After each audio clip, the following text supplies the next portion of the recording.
What's good? What's good? What's good, people? Uh, I am Liverpool 12th man, and so are you. You're the 12th man too, and we are here for a Tactics Tuesday. I am pleased to bring this out. I just got some real work in on trying to give you guys a concept of what's going on with everything for our team, with our big win, with everything that we've actually been going through and everything else is a big up to John Conway. I hope that your birthday was a good one, man. Sure, seeing the Reds win on Sunday was pleasurable enough, but I'm sure Monday you got your cake. Hope you got your cake and got to eat it too in more ways than one. So definitely big up to John Conway. Yeah, so guys, I am going to be doing this Tactics Tuesday, and what I'm going to be doing is a little bit of a breakdown of what we saw on against Villa, about how I think our team is like forming into shape, and basically try to give you a real good concept of what I think we have going forward and what we have to look forward to with this club. All right, let's just jump right into it. So this is our lineup from Monday, or excuse me, Sunday. This is we had Diaz, Nunez. Let me see if hopefully I know some people are looking at it on their phone. Hopefully that's big enough. Let me see if I can make it a little bit bigger. Um, and we had Nunez, Salah, Diaz. We had Dom, McAllister. I don't know if you guys thought so or not. Please do, even if you're not watching this live, please do comment. I always answer pretty much every comment that I see. So I think it's enough that if you write to me, I'll write back to you for sure. Try to keep it proper and respectful, but always like I think it's the least I can do for you engaging in the platform, and I appreciate that. So I know a lot of people were kind of surprised to see Curtis Jones in the lineup. I myself was too. I was happy to see him in fit, but to see him starting in the lineup was an eye opener to me at least. We all knew that Matip and Gomez were going to start, considering that VVD was out on suspension, and we knew that Kanate is out because of injury. So, but everything else was pretty much the same thing when it comes to who we expected to play. I know that also McAllister, I'm sure, wasn't everyone's pick to start at the DM, considering we all want to see him in his offensive skills and talents being on display, being in that role that Curtis Jones is holding, actually. But it was good to see him in the lineup as well, because he performed decent. I thought adequate. We did our ratings show yesterday, and yeah, it was definitely a good thing to see. How else to put it? Let me see. There was so this is let me see what I can show. This is what I think is the next. Let me make sure my screens are working here. Screens don't want to cooperate. Sorry about that. But the basic concept of what we saw, I thought was a good concept of what Klopp brought out. I don't know if you were happy with the lineup. Give me a thumbs up or a thumbs down if you were happy with the lineup. Not necessarily happy with the result. Obviously, we got 3-0 win, so obviously we're going to be happy with the result. But is that the lineup that you wanted to see? That's the biggest question. I think that it was, for me, it was the lineup I wanted to see. So so it was good to see that. Let me pop this up. Okay, so this is what we faced on Sunday. On Sunday, we faced a 4-4-2 in Villa. Big up, Jake Hismet. We faced a 4-4-2 going with Villa, and we came out in our normal 4-3-3. I'm going to really the 4-3-3 that we're doing, again, I'm trying to stress this and get people with the concept. I know the amoeba formation is something of what is it's a term that I've come up with myself, but also it's something that I believe is consistent with what we see with this club. What I mean by that is, it's despite the fact that you see a 4-3-3, it's more about a concept of total football, where players are going to play in positions. They're going to play. They're going to be able to switch in and out. They're going to be able to, kind of like move and form and shape to create like a real dynamic presence going forward, and being able to cover different positions despite the fact that they're not, in that position initially. And that's something that we're going to really get to see. This is, again, they came out with Diaby, Watkins, Cash, Kamara, Luis, and McGinn in the midfield, Kanza, Carlos, Torres, and Digne in the back line, and obviously Martinez in the goal. Oh, big up Redbird D9 in the house. Big up. So that was something that I recognized that was, is what is, but it's something that they needed to. The 4-4-2 was something that they did different than last year, because last year they played a little bit of a different setup against us, and Emery was the coach that basically kind of cracked the code, I guess you call it. He brought about something that you're now seeing a lot more teams try to do against us, which is try to isolate certain players, try to create certain things with matchups, and to put pressure on players to make decisions that they're uncomfortable in doing. This is basically how the game progressed. Okay, and this is something that I thought was really noticeable. If you see this, our press, now the green lines dictate how well we're doing. Okay, so as obviously you can see here, this is the own goal. This is the first goal. This is the last goal. But you can see that when you have the line start to press up, that's showing our how well we're doing during the game, the consistency, showing the build up and everything else. It's showing the high points for us during this game. And you can see from the very beginning that we started this game excellent. I mean, we started out on the front foot. We started trying to get a real a solid foundation of how and what we're going to do with our press. Start a real sound presence to show what we're going to do with going forward, and how we're going to continue to be what Klopp has stressed, which is a possession team, a possession-based minded team. There's only a few dips in the first half. There was an attempt or two that they got, but primarily you can see the progression here is just always consistent and pretty dominant in that first half. And it's the reason why, despite the first goal, which was the boss getting the first goal, which was off a set piece again, which is really great to see, and also great to see that Dom got not only the goal, but he got the goal from a outside the box position, a shot from outside the box. It shows that he was able to step into space, be able to just hammer a shot that was just a beauty of a shot. I'm going to go a little bit more depth into that shot because that was a part of controversy, according to quote unquote Schmeichel. But it was something of a beauty of a shot. You also saw the own goal, which was by Nunez doing a great press, continuing to get it. Took a shot that was an absolute rocket of a shot to hit the post. And went off the defender Cash for an own goal. Here we find though. All right, so let's just get into this. This is some of the things I wanted to show.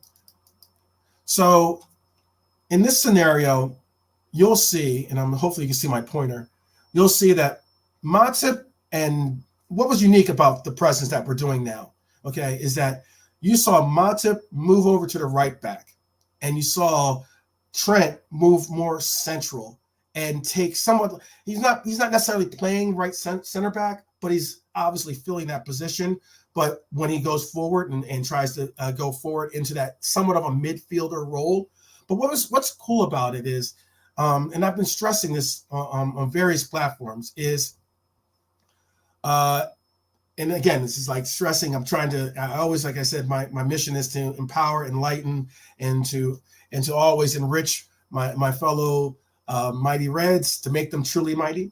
So what you'll notice is Trent is better with space. I've said this time and time again. Trent is better with space. It's why I believe that he's is regarded, in my opinion, but also, Google and the world, but all the same, he's regarded as the best right fielder, right back in the world. And the reason why is because he has such a locker when it comes to going forward, such a locker when it comes to his ability to create offense.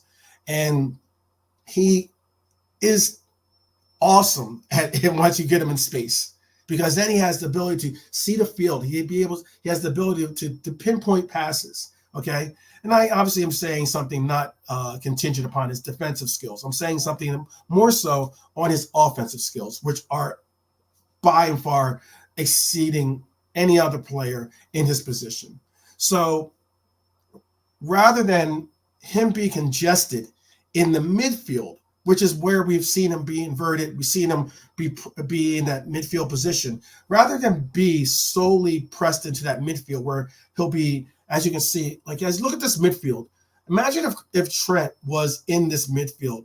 He wouldn't have the ability to create, ability to see the players that he needs to connect with. And also, it's a much more difficult pass for him to make. Okay, so rather than him be congested in the midfield and have limited space, he's able to quarterback in that sense. I know it's an American term, but he's able to quarterback from this central role easier. And with that space, he has all the time in the world to find and pick out his players or who he wants to pass to. And that's something that's really, really important. That's why you can see here, let me pull up this next still. You can see here, we had 694 passes comparatively to the 398. So basically, practically double their passes. We had 635 accurate passes. And the reason why we had accurate passes is because we started to form the shape that we formed with our club or our team was a shape where that back line was a more rigid, not going to say rigid, but it's more of a flat line, a flat back line. And that flat back line was able to do these passes between themselves to be able to create space, be able to create options for them to dictate where they wanted to go with the ball. And when those openings would open up so they could take on that ball. And then also we saw this. We saw the fact that we had 23 out of 38 long balls. Now, Villa tried to hit us. I mean, most teams are doing that. Villa tried to hit us with a lot of long balls. They're trying to hit us in space. They're trying to hit those empty spaces that they see. They're trying to say, okay, we're going to look for these spaces that you create. Every team creates it, okay? And it's a misnomer to say that, this is creating space for this team. And every team's going to create space, no matter what formation they create or present. And they were trying to hit us with space. 51 long balls for them. 27 of them were accurate, so providing 53% accuracy. But the sheer difference is the shape and spaces that we were hitting our long balls in were more pronounced. They were more of a available retrieval of the ball, you could say, for our players. And this is why even when we got this is the goal for Dom. Even by creating those long balls, we ended up creating a lot of pressure. When it came to keeping it in their half and really making an effort of having them, give us corners, basically, because our corners was a substantially higher number. So let me get into this. Now, this is something that I think I spoke of yesterday. I spoke on a couple other podcasts as well. But this is something really got to me a little bit. And it was because, Schmeichel is someone that we obviously know being a Man U guy, and he's also someone that obviously doesn't like Liverpool, so he's going to be a little bit biased in his opinion because it's amazing. He mentioned something when Man U had the obvious penalty by their goalkeeper. He mentioned it in passing, but he wasn't as passionate. He wasn't as ongoing and just just considerably going on and on about this play as he was about this particular play. Go figure. But this is the goal that we saw from the set piece corner, and what we saw here was this corner. On this corner, it came out to Dom, who's right here, and his biggest gripe was the fact that he thinks that Martinez did not have ample space and an angle to see Dom. Now, what's funny about this is that, albeit Mo is in an offside position, he is running back from an offside position to get onside. Okay. Now, noticeably, he is making an actual effort. He's making an actual effort to make this run, and to get onside. And you could see Martinez is able to see it. He's pressed. He's ready. He's looking. He's sitting there ready for the shot, looking prepared for the shot that's about to approach the goal. And he can obviously, in my mind, has a view and a line to the ball. Okay. Big up to the Glasgow Red TV. Big up, brother. Big up. You can see the line to the ball. And what's funny about it is the only person that's really, if anyone, is in the line is his own player. It's his own player that's really, if anyone, is in the line of Dom and Martinez. I see Glasgow Red causing some ruckus in the chat. So yeah, you see the line there. And what was funny about it is he absolutely had an easy attempt to make at this goal. An easy attempt. But the thing about that he doesn't mention is, and this is something that I think is important, is that this shot was unsavable.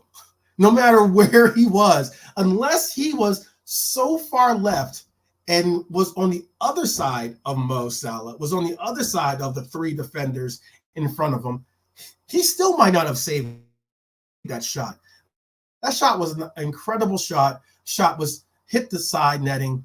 It was absolutely a rip of a shot, and it's something like, it's just funny that he chose to make it, because he's like this is like his own words. He's like, all due respect, far as I know, no referee has ever been in goal. And I'm like, Schmeichel, in all due respect, no goalie has ever been a ref. So I mean, like, he was really cheeky with the way that he was going at him when he was talking about trying to bring up his opinion as to why he thought that this goal should have been overlooked or overruled and taken away.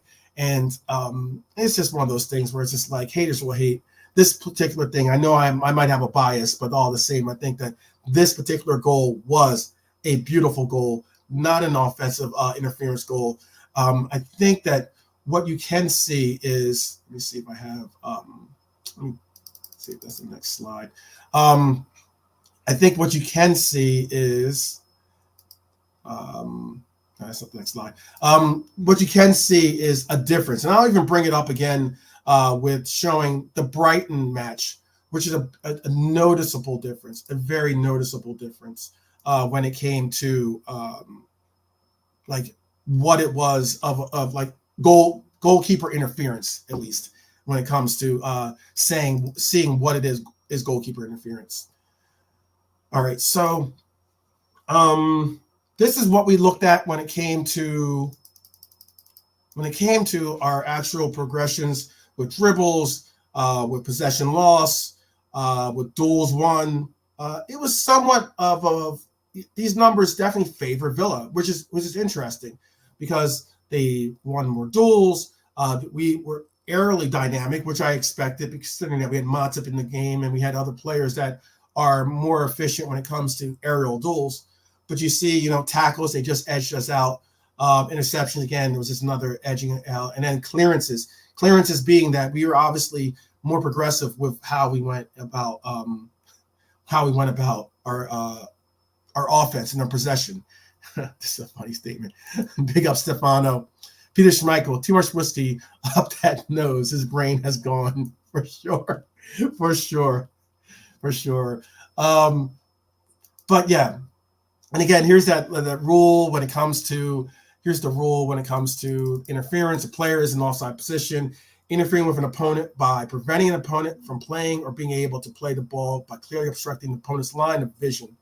It's not what was done in this particular case.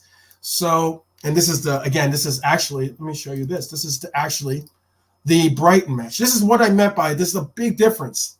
How did someone can say that Mo Salah was in the same position and is blocking the goalkeeper is beyond me. Schmeichel is so off base when it comes to this. Now, here you can obviously see that the goalkeeper scorer and the goalkeeper and the actual Brighton player in an offside position is actively blocking the position of the goalkeeper.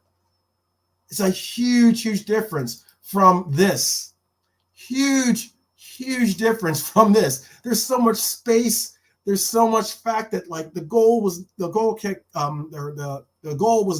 to be a savable goal. There was enough space between the goalkeeper, enough space between him and the ball. Absolute bollocks when it comes to what we saw in this Brighton match again with the scenario of this scenario. Here's what I wanted to show you though. Also, so getting back to our actual form and shape. So Villa was trying to sit back in a lot of their pressure, and big up to Klopp and Pep, who I know Pep doesn't get a lot of love. I tend to be someone that shows him love when appropriate, and one thing about it is when it comes to our progression, we saw a lot of ability of Trent again from the central position to be able to pinpoint and figure out where and who he wanted to go and direct his passes to. Okay, so yesterday I mentioned the amount of long balls, which I showed earlier, attempted, and the majority of them were by Trent. Now, our back line had a lot of passes, and I mean a lot of passes between all of them. Some had over 100 passes for our back line. Trent was actually the lowest out of all four of our back line in the pass total when it came to his passing. But he was also the highest when it came to long balls attempted. And there's a reason for that, because, again, he was in that quarterbacking position. All right. So, yesterday there was an amount of long balls attempted, majority of them being by Trent. There was an incredible amount of passing, again, by the back line. But Trent was the person that sparked the light to the wick of our offense, okay? And, again, big up to Klopp and Pep for figuring out how to tinker and make not only our defense and our shape better so that it's not offenses hitting us with a counterattack and having to go against three men. You're still when they would turn and try to do a counterattack, they're still facing a back four in essence. Even though he is advanced, he will get in advanced positions. There's primarily a back four, and it's a back four that's coming from a flat line of a back four. So that's holding that. I know a lot of people don't like the high line, but it's holding a line that is creating. It's holding a line that's creating that offsides trap, okay? And that was something that was really important, because Villa, again, was sitting back and trying to sustain pressure and utilize their counterattack. It was what got them a draw last year and was what most teams were trying to simulate this year. And it's just not going to work against us this year, simply for the fact that if you're trying to hit these spaces now, if you're trying to hit these spaces right here, and especially right here, where you're going to see for behind Robbo, and now which is Matip, okay, on that right back, you're not going to be able to you're going against a very defensive adversary, and you're having coverage. You're having these players being able to provide coverage for these attackers that are filling the middle, if necessary, being able to create pressure by the two of them. But this is showing what we're doing with these long balls. And with these long balls, where Trent was able to find Mo Salah, Trent was able to find Luis Diaz, okay, easily. Because you got to see, they were doing a 4-4-2. You can see this 4-4-2, and it was so pressed. And by these long balls, it was keeping Villa on their back heels. Okay, it was a beautiful, beautiful display of what we've somewhat developed into this year. I think that what we've developed into is not what we saw last year. It's an adaptation from last year, and it's something that I'm really, really optimistic is going to create and present us some real results. Again, so we're by doing this, but again, this is now saying you're going to rely on the press of your forwards. This is what I mean by this. So this is the big chances that were created. You can see the big chances that were created. Look at that. There were no big chances created by Villa. They weren't really. They only had one real opportunity to hit us from the counterattack, and one opportunity to hit us with a shot from those counterattacks. But you can see inside our shots inside the box, our shots outside the box, all in our favor. All in our favor. We obviously they had to prevent. That's XG of goals prevented, but minus 2.05. But 5 big chances. Okay, I get that we missed 4 of them, but I mean, still creating big chances. You got to create big chances to have big chance scores. Period. If you don't create big chances, you don't get goals. It's just that simple. So. That was a point of his Premier League status. Now, this is again showing what Trent was doing with his ability of quarterbacking the line. If you look at here, you can see the shape. This is Salah right here, Nunez. This is Diaz on the side, and you can see the shape of our midfield. And you can see the shape of our back line, okay? And this is Trent from a right back position, okay?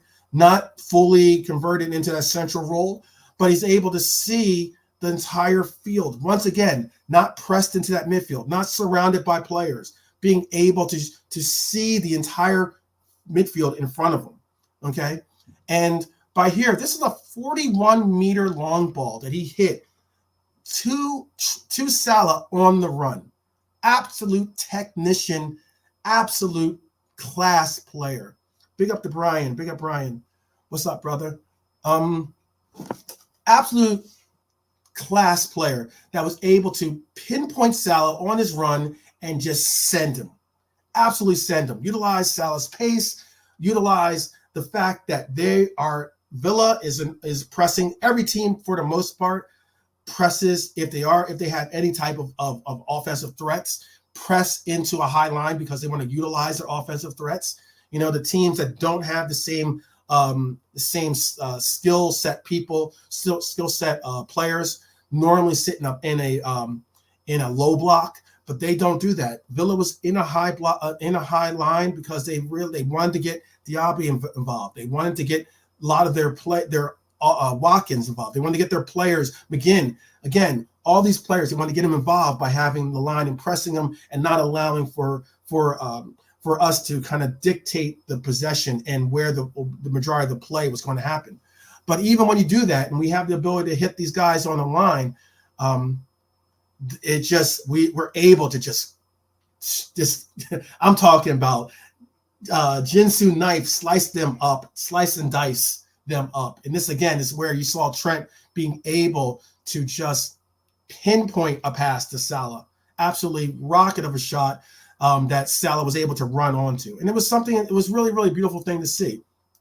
Really beautiful thing to see. And again, this is why we had a 2.47. This is going to be a little bit harder to see. Let me see if I can bring it down here for you. Okay, so this is why we had 2.47 XG. We had ball possession 64% to their 36%. We had 17 shots, nearly double their shots to theirs. I'll admit, 4 shots on target. You might say, oh, well, we're not getting quality shots. We were getting quality shots, I think. 3 of the shots were blocked. I get the 10 shots were off target, but then again, we're trying. That's because a lot of those shots were trying to really, really pinpoint a lot of those goals, or rather, a lot of those like hard positions in the sense of the shots that like nick off the post in essence. And we saw that with 2 of the shots, for instance, that hit the woodwork for Nunez are considered missed shots, or shots off target. When in reality, I think that's a little harsh to say. I think they're off target, but they're still shots on goal, in my opinion. But again, I said earlier, 7 corner kicks. That meant that we had the ball in their half. They were on their back foot. They were unable to surmount really any possession, and it created a lot of corner kicks for us. A lot of set pieces this year. I'm hopeful a lot of set pieces get VVD, get Matip, some really nice headers. And watch for it, man. Endo's going to score a goal. Watch for it, people. Endo is going to score a set piece header because a lot of attention is going to be drawn towards Matip. It's going to be drawn towards Konate, going to be drawn towards VVD. And in the box, having those players, they're going to possibly shade off of Endo. And you're going to watch, and you're going to mark my words, people, you're going to see Endo score a header from the box. They had a lot of fouls. We had a lot of fouls calling us. 12 fouls that were calling us. They presented 12 free kicks, 16 throw-ins, and 7 to 8 goal kicks. All right, so this is what I meant by the 4-4-2 that Villa was performing. Here you can see it really distinctly. I'm going to just pull up there. There's right here. Here you can see it in the sense of here is their back 4, and then in the midfield they have their mid 4 and their mid 2. They have shape. They have some form of shape, which is all well and good.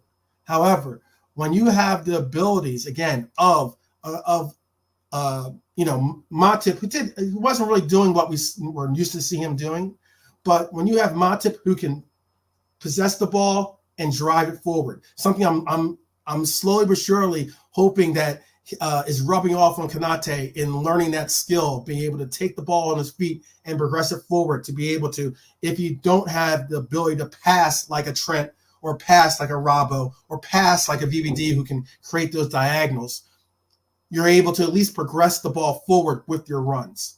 And it's something that I'm hoping Konate will learn from Matip, who's, I think, a great player when it comes to that.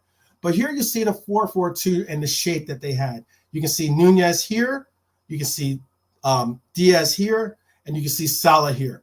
They think they have it locked up. They have a high line. They think that they have us in the sense of being able to hold their form and shape and being able to say, okay, what are you going to do?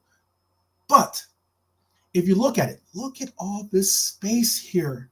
All this space right here. All this space is deadly. All this space for Diaz. Once again, so if Trent wants to hit Diaz on a diagonal, boom, he's got it. If he wants to hit Nunez centrally, he's got it. If Diaz wants to come and make a run into the channel, he's got it. And Nunez can follow in and fill in this channel, he's got it. If he wants Salah to go long, he's got it. So many options, so much space. And I'm talking about a lot of space for them to not only retrieve the ball. Obviously, it's not by the touch line where he's going to have problems trying to retrieve it and try to control the ball, but so much time to retrieve it, make a move, create space from his defender that's got to chase and decide what he wants to do. not what the defender wants to do, which is very, very important. And this is why you can see right here. You can see right here, again, you see this, and this is them having a back five. That's how much of possession, and that's how pressed they were against us. They were so pressed against us that you can see here they have, this is their front forwards, this is their some of their midfield. But you can see that when we have in essence a front four, okay, they're really, really up against the wall, because now they have to drop back. Now they have to say, you can see they're really, really stressed with where and what we're going to do. I agree. And let me drop some of these comments too. Let me go further into this, but I agree. Jay Kismet, Villa's tactics were strange, but I think despite that they think that they might have been strange, I think the reason why they might seem strange is because this is what worked for them last year. It's what kind of set the precedent for a lot of teams this year to go against us in their strategies. Again, here's what Brian has to say. Brian says, can't understand why Villa just sat off and let him do that. Yes, it was something of a weird situation that they're going to allow him to have space.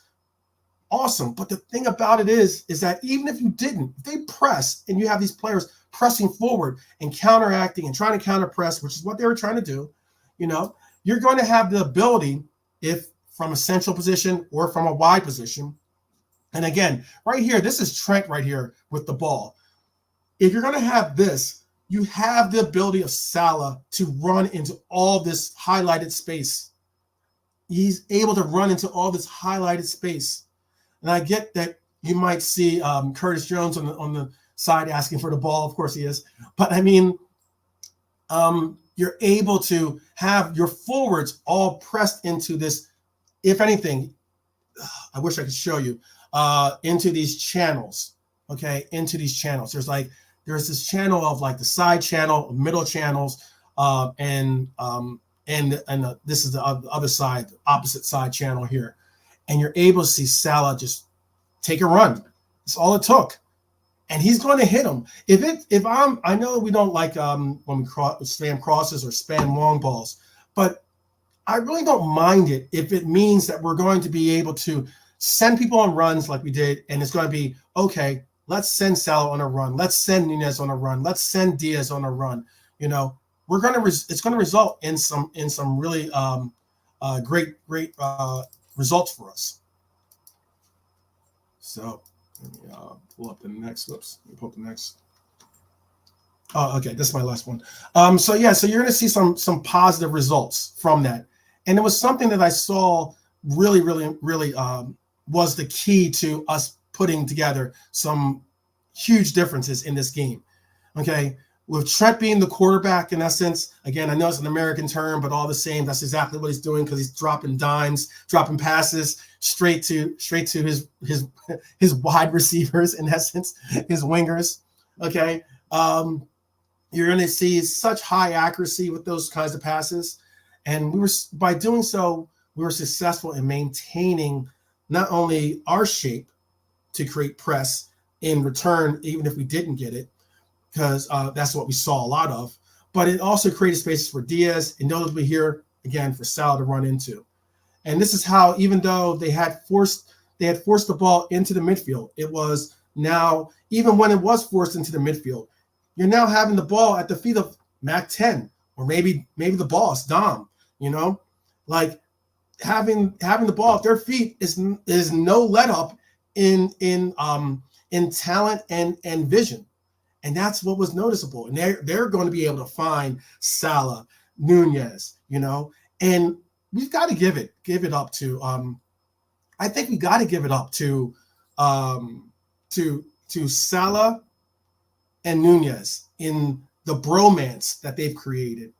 They presented such a beautiful bromance in essence, And I think what's cool about that is, and I'm gonna pull up a quick share screen of this here, my tactical board. Um, what was really, really, really cool about this is that you had, let me make sure, there. You had a great, great occurrence here. And let me pull this up for you guys too. So what you saw here is this. Now this is a tactical board I have created, and I'm going to show you guys real quick what it was, and then we're going to bounce out of here and take some questions or take some comments from everyone. Okay, so here's what I mean by this is that you had Nunez here, okay? And again, this is Trent Alexander. And they were so pressed that even though Villa was wanting to press forward, was wanting to dictate and not have the possession be midfield and in their opposition, as you could see by having that, their line was really, really compact because they're really compact with their pressure. And it created this. They're trying to hold their shape, which was the screen I showed earlier with the 4-4-2. And by showing their shape, you still had the ability of Salah to be able to run into space here. You had Nunez be able to really press Konza, and Carlos later on went off on injury, but still you're able to have Nunez press and go forward. And here you also saw this. Okay, so when Salah has the ball and you have Nunez here, you're going to have the situation where you're going to have Dom here, you're going to have McGinn and Digne here. Pull up here. Trent's probably a little further up. You have McAllister here. You have Jones here. You have this here. So when you have this here, this looks a little bit pressed, but when you have Salah with the ball, what it is now you have Carlos or whoever's playing their center back have to decide what he's going to do, because now he's got to obviously mark Nunez, but also you could have runs by McAllister. You could have runs by Dom going off of Nunez's shoulder, okay? And that creates a massive problem. But what I love about it is that Nunez and Salah, they've got a real connection. They've got a real connection. And by doing so, you're able to see Salah be able to just lay it off to Nunez, who's thus able to have a real attempt at the ball. Salah's able to go and fill his position, again, total football people, and be able to create some really big opportunities for the players. And it was something that was key to our ability to really dominate our press, dominate possession, dominate shots, dominate putting massive pressure on the Argentinian keeper Martinez. And I thought that we just did it beautifully. I'm going to take some questions. I'm going to take some questions. I'm going to bring up some comments here. Let's see. Jay Kismet saying Trent on the ball is the best in the business. Absolutely agree with that. The Trent Matip switch was a good move throughout the game. And I agree. I mean, that was huge. When you saw them switch it up, again, you're seeing a back four. It's no longer, I get everyone has this concept of it being a back three, and we're going to get pressed. No, it's now we need to figure out we need a left center back, and we need this. All of a sudden, we don't need a left center back. All of a sudden, we have the ability to have Robertson or Arabo be able to play his natural left back position, and if anything, press forward, get into the mix occasionally. Possibly, I know you guys possibly saw when he got involved with Trent, and Trent saw him on his left, and then Trent's like, "Nah, bruh, we've seen your shooting." Big up to Robbo, though. I hope that he's no Reese, but I mean, like, big up to Robbo. I hope that he does one day create. I can see my dog in the background. You can see. I hope one day he ends up presenting somewhat of a shooting presence, to say the least. But you end up seeing those things when we have a back four, which is what we have, and you're not, and then Trent can go forward if he wants, but he's not so far out of position that he can't kind of gravitate back to a back line and be able to eventually take the right back coverage that he wants to do. Let's see. John Conway says Matip should have scored. Oh my goodness, guys. Oh my goodness. That free kick, I am in complete agreement, guys. That free kick, I was like, man, it was served on a plate. That's where you got to eat your dinner, man. Matip, who is normally straight lethal when it comes to headers. And he didn't have to jump. He didn't have to do, he had space. He had plenty of time. He looked like Bruno. He looked like Bruno. It looked like Bruno's attempt from Manchester United when it came to that attempt. But all good. Matip played well. He did his job defensively. Don't miss that shot again next time. And I don't think he will. Colombia in the house, represent for sure. Big up Colombia. Big up to one of their finest, Chris Angel, for sure. Love Colombia for sure.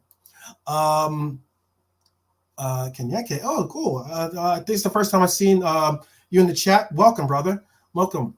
Klopp throwing Jones straight in was interesting. He allowed the front three to play closer together by going out wide, which helped Nunez. Spot on, brother. Spot on. This is exactly what I was saying earlier. By doing that, I think Jones was a very interesting inclusion. But I think what it was is this. Again, this is why I keep stressing that I know people are all on Endo, and I know I'm one of Endo's biggest supporters and biggest defenders. But there's a reason for that, and that's because Endo is the closest thing that we have to a outright destroyer, as everybody keeps ranting and raving about. And one unique thing about that is that in this scenario, we didn't need a destroyer. In this scenario, there's no way I'm calling Mac 10 a destroyer. If you look at Mac 10's numbers defensively, they were not destroyer-esque in any sense of the word, okay? So what you got to see a lot of, again, is you got to see a midfield that has creators, a midfield that has possession-based players that are comfortable with the ball at their feet, are comfortable at keeping possession, are comfortable with progressing it forward, whether on their feet or through passing. And that's unique. And again, Jones is an excellent player when it comes to, having the ball at his feet and being able to do things that he likes to do. Let's see, what else have we got here? A lot of love in the chat, and I like to see that. I like how the mindset is changing slowly but surely. Showing the Mighty Res Army is slowly but surely understanding where their strength lies. That is bigging up each other, always supporting each other, walking on with each other, and that's something that I'm always a big a patriot of when it comes to those things. Again, agree with you. If Robbo could just finish, pause on that, but if he could just finish his dinner, man, it would be a difference. I wonder if they even work on that aspect of his game and try to instill confidence. I've seen Virgil van Dijk and in some clips where he's out there taking shots, and you've seen some shots by Virgil actually outside the box and looking to score from not only his head but from his foot. Yeah, man, it is something of a beauty if Robbo could score. John coming, nice dog, 12th man. Thanks, man, thanks. Yeah, about to get a new dog too. About to have an addition to the family here, little pup. We'll be getting him most likely in October, which will be fun. It's gonna be a massive dog though, for sure. Getting a Doberman Pinscher. But let's see, what else do we have in the chat? John Conway, I'm okay. Okay. He's giving thanks and love at me from me working with a patient with aching knees. Cool. Chris Angel, who should be on our medical team for sure. I'm sure he gets the vote of confidence from all of us in the chat. Big up to Chainsaw. What's up, brother? Salah link up with Nunez is good for the overall play, but we need Diaz having better connection with the front line. I think that's unique, and I understand that. I definitely understand it. I would certainly like to see. I think what we've seen is, I want to say regression in Robbo's involvement in the dictation of play, because Robbo does get the ball, he does get his opportunities, but what I do see is we are trying to concentrate it more into Mac 10's hands. We are or feet, I should say. We are seeing it go a little bit more into Trent's role as being that quarterback of his position. And that Diaz-Robbo connection will evolve. It will eventually create. But the unique thing about Diaz, and this is something, at least in my opinion, is that the unique thing about Diaz is he creates on his own. It's just a matter of getting him the ball. And he can create on his own. He has such a unique ability to create by dribbling, create by some of his passing too, but more so his ability to dribble and create on his own. What else do we have here? Keep up all the good work, helping people recover. That's through Chris Angel. So I probably hope all is well. Appreciate the kind words for sure, showing love. Okay, so this is what Jay Kisman was saying. Diaz needs to add assists. I agree, and that's something we would all like to see. Diaz needs to add assists to his game. He runs around a lot, but needs to do better with the ball. Be a winger who crosses the ball, and his assist count will rise. That's a great point, Jay Kismet. I can agree with that. You will notice though, and it's something that I think we saw, and a lot of people were really getting on his back about. Big up to the Coppers crew. I'm calling you out, Matt, because you and me had a little bit of back and forth when I had to defend my Colombian brother Lucho when you said something about how his finishing leaves something to be desired, and he wasn't alone with that, saying I've heard countless other, obviously rivals, but some other people on other platforms say that misinformation and those parrot punditry. Shh. We're shutting that shit down. Oops, I cursed. Excuse me. We're shutting that stuff down. Okay. We're shutting it down because Diaz does have it. But you're getting to see Diaz create. I understand it would be nice to see him present more passes and assists, but you're seeing him dribble, go into go centrally with his approaches and shoot. We've been asking for him to shoot. We've asked, and he's he's got obviously 2 goals so far in the year, but still he's had a lot of shots that are like targeting the goal now. And I think that you're going to see a lot of progression, more so in his goals and assists, but it would be nice to see him get assists. It depends on who's in that middle role, I think. I think he's got a little bit more of a connection with Hakpo and even Hata when it comes to being connected than he does with Nunez, which is very interesting considering their South American connection and ability to communicate. But all well and good. That's what I believe. Ayo, Liverpool's round. Good catch. Pause. I got you on that. Let's see. What else do we have? Footballers all need to eat turmeric. Okay. Yeah. Interesting. To keep their body healthy. Absolutely. Diet is key, people. Trust me. Diet is so key. It's why, there's various supplements that I take myself. I'm not trying to do a pitch or anything like that, but there's various supplements that I take myself. I do my Juice Plus and I eat my, whether it's my dietary supplements when it comes to, or it's really food, actually. It's not even supplements, but all the same. I tend to, not all of us tend to eat our greens. Not all of us tend to eat our fruits and vegetables. Not all of us tend to eat our superfoods, which is our berries and such, as well as eat our, consume our daily protein. It's something that Baz, if you're in the chat, I gotta get these products out to you, brother, to help you maintain your fitness and help regrowth. And anyone that's interested in those things, please hit me up.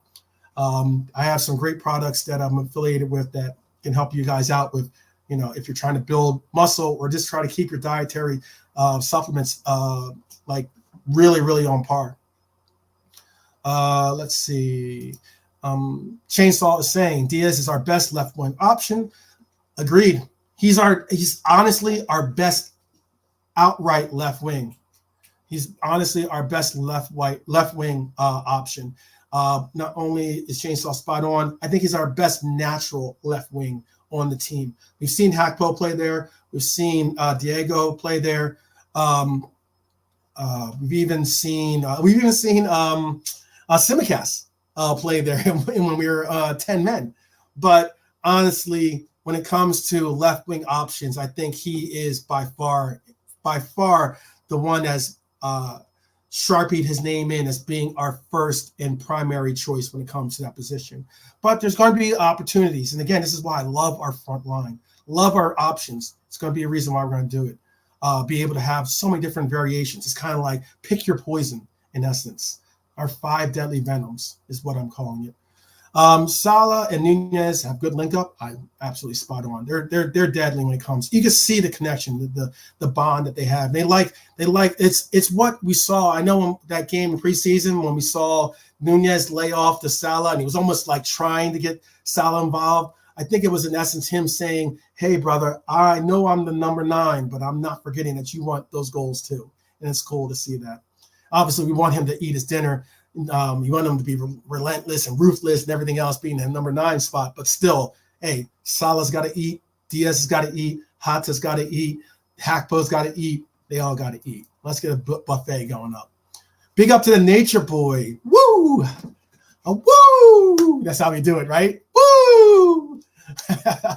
Nature Boy in the house. Big up 12. Love, bro, for sure. Diaz hasn't even had a full LFC season. Spot on. Oh man, that Partey. I'm not going to get into it. Partey's challenge on him was just ugly and disgusting last year. But again, Diaz hasn't even had a full LFC season yet. People take out of context when speaking on his output. The boy is cold. This season, he will hit levels if he stays fit. Spot on. I like that Klopp is also monitoring his minutes, trying to really figure out that left wing position is a role that we can see Diego play. We can see Agent Cody play. And again, it's opportunities for them to both be able to be included and be supplemented in that role. And we could even see Nunez play that. But again, we all want to see Nunez more centrally and focused on the 9 this year. But you're spot on, man. Spot on. Nature Boy. Yo, if you guys haven't subscribed to Savage's channel, or I saw Baz in here, even subscribe to Baz's channel or Nature Boy's channel, Savage's channel, then you're missing out, brothers. These guys are really, really true, outright, pure red brothers. They're the ones that are going to give it to you with heart, with passion, and they're going to always present content that is just engaging and is always, hey, pure class from all of them. So big up to Baz, big up to Savage. Much love for sure. And again, you know what, too? One other point before I move on. I think that when it comes to Diaz, again, he hasn't had a full season, like you said, but this is a change for him. This is a season that he's going to be able to not only progress. He's got a point to prove. I think he's got a lot of ground to make up in his own mind of where he's seen himself and where he wants for himself to be, and I think the one caveat, now something I've stressed, something I brought up in a couple different platforms, something I've heard that Chris Angel say before, at least me and Chris Angel have discussed this between the two of us, at least, is that a lot of people tend to think of what we saw from Mane. And what we saw from Mane was press, work, hard, high level work rate, whether offensively or defensively. You saw him, tracking back. You saw him doing all these different things. One thing that you'll notice in the last 2 games, especially, but more so in this last game, I started to see Diaz really pick it up when it comes to his ability to press, his ability to fill spaces and create defensive pressure. And I think you're seeing a real mindset of knowing that if he presses, if he puts in one, he's going to get minutes from Klopp, because he's going to understand that his role is not only looked at as being an offensive cog for this team, but it being a defensive pressure cog. That's important. And he's going to see his minutes continue to be increased, and he's going to see his number be called time and time again. Let's see. Hata is not in the plans for the future, in my opinion. He's too one-dimensional. Wow. Chainsaw. Very, very interesting take.